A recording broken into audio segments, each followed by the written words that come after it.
दिया मोदी को। सुन लीजिए, आपने गाली आप दिया एक भी वीडियो दिखाइए जरा गाली की, मुकदमा कर दूंगी आप पर। मानहानि का ध्यान रखना। मोदी जी उद्घाटन हो रहा है, पूरी दुनिया में बदनामी किया जाए देश का, आप लोग वही कर रहे हैं। अब उनका क्या मकसद था कि वो बेटियों से डंडे बजवा रहे हैं, बेटियों में डंडे बजवा रहे हैं अपनी पुलिस से। बेटियां धरने पर बैठी हैं, उनको प्रताड़ित करवा रहे हैं, कभी उनके धक्का लगाते हैं उनके पुलिस के लोग, कभी कुछ करते हैं। उनका क्या मंशा था? आप अगर उनके प्रवक्ता है तो मुझे बताइए क्या मंशा थी? क्यों डंडा बजाया? क्यों बजाया नहीं? आपने देखा नहीं रात को? क्यों रात को नहीं देखा आपने? जिस दिन बारिश पड़ी थी तो उनको जो है फट्टे देने के लिए आया था कि तख्तों पे सो जाएंगी बेटियां। आपको पता नहीं है रात को डंडे बजाए थे उस दिन भी? आपको नहीं पता इस बात का? तो इसका मतलब कितनी बड़ी घटना थी वो, पूरे देश ने देखी। रात को 2 बजे पुलिस ने वो हाहाकार मंजर मचाया उन बेटियों के सामने, और आप कह रहे हैं बड़ी घटना नहीं थी? शर्म नहीं आती आपको? क्या आप थे वहाँ? तो इसका मतलब आप व्यूज लेने हैं बस आपका मतलब व्यूज से है। आपको नहीं पता 2 बजे उस दिन क्या हुआ था? पूरे देश ने देखा था। देश के तमाम 19 निष्पक्ष पत्रकारों ने हर आवाज को उठाया था बेटियों की। आप नहीं थे वहाँ पर? कल बैरिकेड तोड़ने की क्या जरूरत थी ये कह रहे हैं? बैरिकेड लगाने की जरूरत क्या थी? क्या जरूरत थी? अगर बेटियां मार्च निकालना चाह रही हैं, लोकतंत्र देश है ये, संविधान है, इसमें परमिशन, अगर कोई परमिशन इनसे मांगता है, ये तो कहीं पंचायत करने की परमिशन नहीं दे रहे, विपक्ष को नहीं दे रहे, किसान नेताओं को नहीं दे रहे, किसानों को नहीं दे रहे, पहलवानों को नहीं दे रहे परमिशन। क्यों? ये अघोषित आपातकाल है क्या देश में? किसको कहते हैं अघोषित आपातकाल किसे कहते हैं? आप ही मुझे बताइए, आप मुझे बताइए। कि हम परमिशन मांगेंगे तो हम जगह देंगे। क्यों नहीं दी थी? उस दिन भी जगह दी थी ना, जब रात को 2 बजे पुलिस लठ बजा रही थी और एक महिला पहलवान के सीने पर धक्का मार के गिरा रही थी। उस दिन भी परमिशन थी ना? परमिशन से ही हुए थे ना इनके सारे काम ये। पूनम जी कई धाराओं में डटे रहेंगे पहलवानों के समर्थन में, कहाँ चले गए? नहीं, सब लोग जो है एक ही कल की बात है। अब हम कोई भी आंदोलन अगर करते हैं तो उसकी नीति बनानी बहुत जरूरी होती है, क्योंकि सभ्यता से, शांति से, अहिंसा से आंदोलन चलते हैं।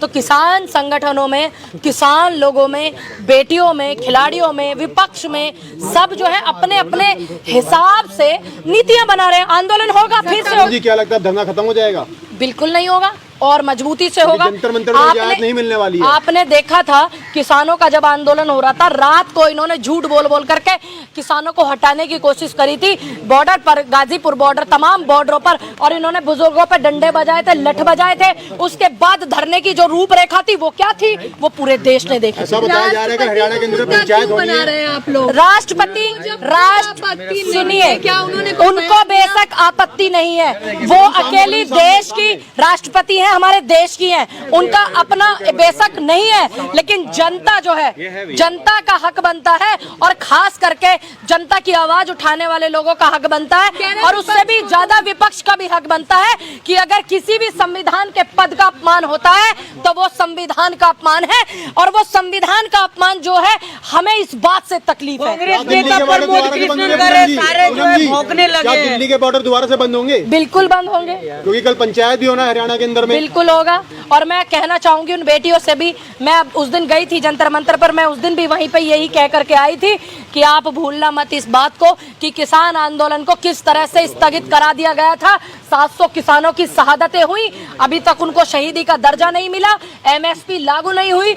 नियम और नियति आप अपनी रखना, और निर्णय भी आप अपना रखना, चाहे कोई विपक्ष का नेता हो, चाहे कोई किसान नेता हो, चाहे कोई कितना ही बड़ा नेता क्यों ना हो, आप सिर्फ आदेश करना, आप किसी के आदेशों पर मत चलना, मैं यही बोलूंगी। कांग्रेस पार्टी आगे क्या स्टेप लेगी इस मुद्दे पे? इस मुद्दे पर आपको पता नहीं है, कांग्रेस के सभी नेताओं को अरेस्ट किया गया। जब हम लोग दिल्ली पे आ रहे थे, दिल्ली में जंतर मंतर पर आ रहे थे, किसी को हाउस अरेस्ट, किसी को ऑफिस अरेस्ट, किसी को सड़क पर अरेस्ट, किसी को सड़क पर बैरिकेड लगा दिया गया, सभी को। और महिला कांग्रेस ने भी बहुत ज्यादा जोर लगाया था। ऐसा नहीं है तो हम लोग, आपकी बात पूरी हो गई है? आपकी हो गई। बागेश्वर धाम ने कहा कि पाकिस्तान को भी हिंदू राष्ट्र बनाएंगे। देखिए, आप ये उनका सवाल है, उनसे जवाब लेना। क्या मैं उनके जैसी दिखती हूँ? नहीं ना। दिनेश फोगाट ने कहा पुलिस मेरा एनकाउंटर कर सकती है। देखिए, अगर एक बेटी जाने का कोई गुनाह है, इस बात को फांसी दोगे? शांति रखिए, क्यों पूछा जाएगा? मैं अपने जवाब दूंगी। दिनेश फोगाट जो है, उन्होंने अगर ये बोला है, ये गंभीर विषय है। आप इस बात देखिए, जो दोनों पत्रकार सामने खड़े हैं, मैं इनको बोलूंगी हिंदू मुस्लिम से बाहर निकले, देश की बातें दिखाएं, बहुत जरूरी है हिंदू मुस्लिम करने के लिए।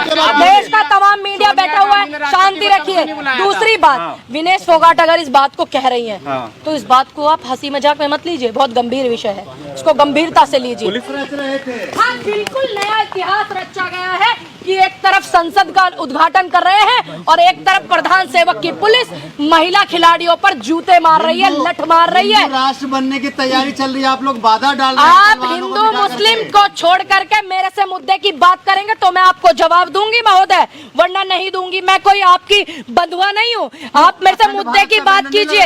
आप मेरी देखिए, आप ये पहले जाकर के पूछ के आना जिन्होंने संसद में बैनर लगाया है कि अखंड भारत का मतलब क्या होता है। दूसरी बात, दूसरी आप उनसे पूछिए, आप उनसे पूछ रहे हैं जिन्होंने लगाया, मैंने नहीं लगाया। दूसरी बात, यहाँ हम बात कर रहे हैं मुद्दे पर, हिंदू मुस्लिम की बात करेंगे आप, मैं मुद्दों पर बात करूंगी जो कल देश में हुआ। आप वो बात कीजिए, बेरोजगारी पर मेरे से बात कीजिए, शिक्षा पर मेरे से बात कीजिए, स्वास्थ्य सुविधाओं पर मेरे से बात कीजिए। और सबसे बुरा नजारा जो था कल संसद का, शायद आप लोगों ने देखा हो, आप लोगों ने शायद देखा हो कि जितने इनकी पार्टी में मुलजिम हैं, यानी कि ब्रजभूषण हो या फिर आशीष मिश्रा का पिता हो टैनी मिश्रा, सभी को इन्होंने संसद में बुलाया, लेकिन राष्ट्रपति जी को नहीं बुलाया। और आपने देखा उनको प्रधान सेवक को, सुनिए, प्रधान सेवक को दंडवत होते हुए पूरे वर्ल्ड ने देखा। किस चीज के सामने वो विधानसभा में बोलने दो यार पहले। क्या मैं बोल लूं कुछ? मैं बोल लूं या तो आप मेरी बात पूरी हो जाने दीजिए तब मैं आपकी सुनूंगी। दूसरी बात, जब कल ये सारे देश ने देखा जो मंजर था, या तो आप पुरानी बातों को बात में कर लीजिए, ठीक, पुराने जमाने की बातें कर लेंगे तो सारी चीजें निकलेंगी कि क्या कांग्रेस ने बनाई क्या नहीं बनाई। मैं आपकी बात का जवाब दे रही हूँ। दूसरी बात, जो प्रधान सेवक ने कल किया और इस व्यक्ति को संसद में बुला करके, नई संसद के उद्घाटन में ब्रजभूषण जी को बुला करके ये साबित कर दिया कि ये लोग जो हैं, जो बेटियों के हरेसमेंट करते हैं, बेटियों को प्रताड़ित करते हैं, ये उनके साथ में, ये इन्होंने साबित कर दिया। दूसरी बात, इन्होंने साबित कर दिया कि ये दंडवत हो रहे थे सगरोल के सामने। तो राजतंत्र का प्रतीक होता है, ये सबको पता है। और इन्होंने, इनकी मंशाएं क्या हैं, इनकी जो अंदर मन में चलता है कि इनका चित्र और चरित्र और इनका दिमाग, इनका संगीन दिमाग, ये क्या करना चाहते हैं जनता के साथ में, इन्होंने दंडवत प्रणाम करके देश के प्रधान सेवक ने बता दिया है। कह रहा था कल ही का दिन मिला था आप लोगों को प्रदर्शन करने के लिए। देखिए, सत्ता पक्ष की छोड़ दीजिए, क्या सत्ता पक्ष को कल का ही दिन मिला था कि सावरकर के जन्मदिन पर उद्घाटन करते हैं? क्या उनको कल का ही दिन मिला था? अब उनको बेटियों को पता था कि आज प्रधानमंत्री उद्घाटन करने आ रहे हैं, तो फिर आज ही हमारा उनसे मुलाकात हो जाएगा। और किस तरह से तिरंगे को लेकर के वो बेटियां चल रही थी और तिरंगे को ये प्रधान सेवक की जो पुलिस है किस तरीके से नीचे गिरा रही थी, ये भी आप देखिए। कई धाराओं में एफआईआर दर्ज हुई है उनके ऊपर जी, कई धाराओं में एफआईआर दर्ज की गई है उन पहलवानों पर। हाँ जी, क्यों? अगर देश की बेटी मार्च निकाल रही है, कोई मार्च निकाल रही है, तो क्यों नहीं? क्या दिक्कत क्या है? क्या लोकतंत्र है? लोकतंत्र है देश में? या मैं इसको ये मान लूं कि अघोषित आपातकाल, क्या मैं मान लूं इसको? अगर इस लोकतंत्र में है तो सबको अपनी आवाज उठाने का अधिकार है। मैम, ये दंगा भड़काने के आरोप लगाकर जो अब एफआईआर हुई है उस पर आपका क्या कहना है? मैं यही बोलूंगी कि इस देश में किसी के घर में लोकतंत्र हो या ना हो, लेकिन इस देश में जो है लोकतंत्र है, संविधान है। अगर किसी को इस देश में अपनी आवाज उठाने का हक है तो ये संविधान हक देता है। और ये आवाज जो है, ये क्या सोच रहे हैं, ये सब करने से क्या हो जाएगा? क्योंकि ये उस देश और उस खून और उस मिट्टी से ताल्लुक रखने वाले लोग हैं जिन्होंने तानाशाह को हरा करके देश को आजाद कराया था। ये धरती माफी लिखने वालों की नहीं है, माफी मांगने वाले लोगों की नहीं है, ये ब्रिटिशों से पेंशन लेने वाले लोगों की धरती नहीं है। ये धरती शहीद आजम भगत सिंह, सुभाष चंद्र बोस, नेहरू, गांधी, पटेल, अशफाक उल्लाह खां, ये उनकी धरती है। अम्बेडकर जी की धरती है, झांसी की रानी की धरती है। ये माफी मांगने वाले लोगों की धरती नहीं है।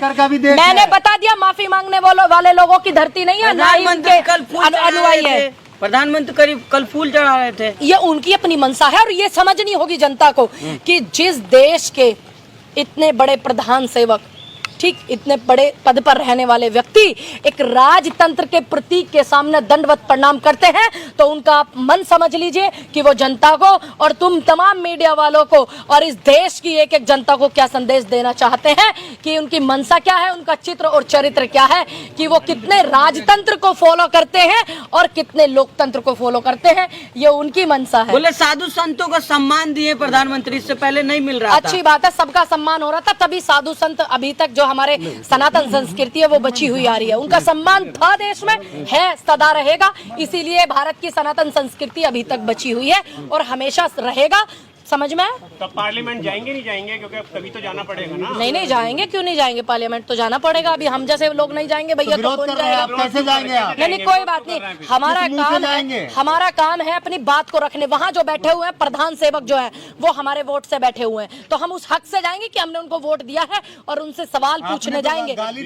सुन लीजिए, आप एक भी वीडियो दिखाइए जरा गाली की, मुकदमा कर दूंगी आप पर। मानहानि का ध्यान रखना। मोदी जी खुद कह रहे हैं, आप मानहानि का क्या आपको ये बोला मोदी जी ने कि पूनम पंडित ने मुझे गाली दिया? मैं अच्छे से जानती हूँ, तो आप कैसे करें? आप लोग नहीं बोले, आपने बोला आप लोग। और दूसरी बात, देश के प्रधान सेवक को देखे कितना समय है, 99 गाली दिया, 94 दिया, 95 दिया, 96 दिया। उनके पास इन चीजों की फुर्सत है, लेकिन जंतर मंतर पर बैठी वो बेटियां, उनके लिए 2 मिनट का समय नहीं है कि वो उनकी बातें सुन ले। तो आप यही अंदाजा लगा लीजिए कि देश के प्रधान सेवक को कितना समय है।